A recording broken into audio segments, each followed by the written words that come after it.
नमस्कार, मी पंजाब डक. राज्यातल्या सर्व शेतकऱ्याला सांगू इच्छितो की राज्यामध्ये सध्या 23, 24 आणि 25च्या दरम्यान काय होणार आहे. काही महाराष्ट्राच्या काही भागामध्ये, काही जिल्ह्यामध्ये तुरळक ठिकाणी पावसाचा अंदाज आहे. म्हणून हा अंदाज सर्व शेतकऱ्यांनी लक्षात द्यायचा. कारण की काय झालं, महाराष्ट्रातल्या बऱ्याच शेतकऱ्याचा आता गहू काढणं चालू आहे, हरभरा काढणं चालू आहे, तूर काढणं चालू आहे, कर्नाटकच्या तंबाखू काढणं चालू आहे.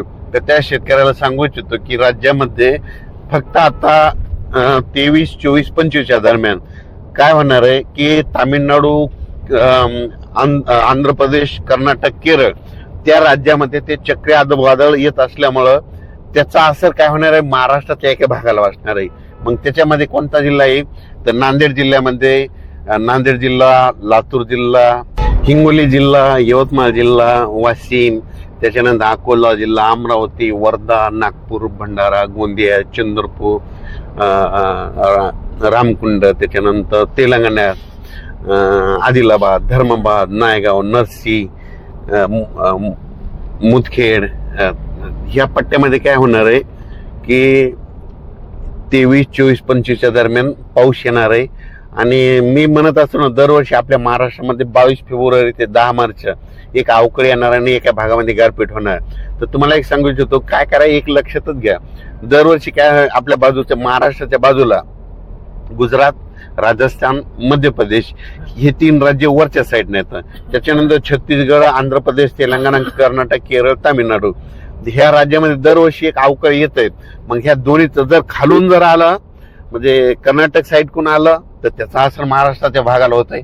वरच्या साईडनं जरी आलं त्याचा असर होतंय. म्हणून दरवर्षी महाराष्ट्रामध्ये 22 फेब्रुवारी ते 10 मार्च वातावरण खराब होणार आणि गारपीट होणार म्हणून हे लक्षात यायचं. मग याच्यात गारपीट आहे का, तर तुम्हाला सांगू इच्छितो, नांदेड जिल्ह्यामध्ये काही भागामध्ये जिथं जिथं हलकी जमीन आहे नदीच्या बाजूला काही काही ठिकाणी गारपीट होणार आहे. म्हणून ज्यांचा हरभरा काढणीस आलेला असेल आज उद्या काढून घ्या, झाकून घ्या. कारण की अहमदपूर, लातूर जिल्ह्यामध्ये देखील अहमदपूर त्या पट्ट्यामध्ये हलकी जमीन असल्यामुळे त्या पट्ट्यात देखील काही ठिकाणी गारपिटीची शक्यता आहे. म्हणून हे देखील अंदाज शेतकऱ्यांना घ्यायचा. चंद्रपूरकडे जरा जास्त गारपिटीचा असर होईल. कारण की तेलंगणामध्ये खूप गारपीट, तेलंगणा, आंध्र प्रदेशमध्ये खूप पाऊस पडल्यामुळं तिकडे पडणार आहे. त्याचा असर मग काय होणार, आपल्या महाराष्ट्राच्या काही जिल्ह्यातल्या भागाला होणार आहे. म्हणून हा अंदाज महाराष्ट्रातल्या ह्या शेतकऱ्यांनी लक्षात द्यायचा. पूर्व विदर्भ, पश्चिम विदर्भ ह्या 2 विभागामध्ये ह्या अवकाळीचा थोडा काही भागातच पाऊस पडणार, सगळीकडे पडणार नाही. काय वाजतंय, अवकाळी आलं की हे सर्व दूर पडत नसतंय, तुरळक कुठेतरी पडत असतंय, 10 किलोमीटर सोडून बी देतंय. त्याच्यामुळे एवढं घाबरायची गरज नाही, पण आपण आपलं सतर्क राहिलेले गरजेचं आहे. उत्तर महाराष्ट्राच्या देखील धुळे जिल्हा, नंदुरबार, जळगाव त्या परिसरात काय होईल, तुरळक ठिकाणी खूप ढगाळ वातावरण राहील आणि तुरळक ठिकाणी कुठंतरी पाऊस येईल. म्हणजे लय काही खूप काही मोठं येणार नाही. त्याच्यामुळे ही देखील सर्व शेतकऱ्यांनी लक्षात द्यायचं. त्याच्यानंतर परत एक शेतकऱ्याला सांगू इच्छितो की जर 23, 24, 25च्या दरम्यान नांदेड जिल्हा झालं, लातूर जिल्हा, परभणी जिल्ह्यातला आणि यवतमाळ, ह्या चंद्रपूर इकडे जर पाऊस पडला तर त्याचा पाऊस पडल्याच्या नंतर नुसतं वारं काय होईल, मराठवाड्याकडे बऱ्याच जिल्ह्यामध्ये सुटेल. मग ते काय होईल, तिकडे पाऊस पडेल तर इकडे शेतकऱ्याला वारं सुटेल. म्हणून गव्हाला पाणी द्यायचे, 1-2 दिवस थांबा. मका असेल तर 1-2 दिवस पाणी देऊ नका. पाणी दिलं तर ह्या वाऱ्यानं तुमची पडून जाईल.